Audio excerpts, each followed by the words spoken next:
কত রকমের ভুল করছে এরা। আমাদের তো মনে হচ্ছে আমরা ভুল করে এই বাড়িতে সম্পর্ক করতে এসেছি। না বেয়ান, এরকমটা বলবেন না। এতবার বলেছিলাম ওকে আজকে অফিসে যেতে দিও না। শোনো, এবার এত কথা। নিশাটাও বারবার ফোন করছে। সরি, আসলে খেয়াল করিনি তোমার হাতটা ছিল। Don't worry.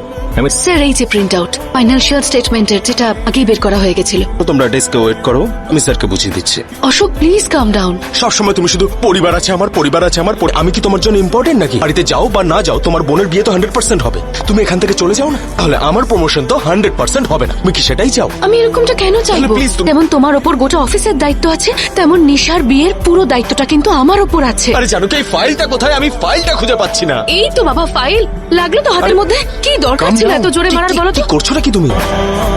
আমরা অফিসে আছি, কলিগের মতো কি বিহেভ করতে পারবে তুমি? I sorry. আরে কি করছো নাকি তুমি? হ্যাঁ, একদিকে অশোকের প্রমোশন, একদিকে নিশার বিয়ে, কি করে ম্যানেজ করবো আমি?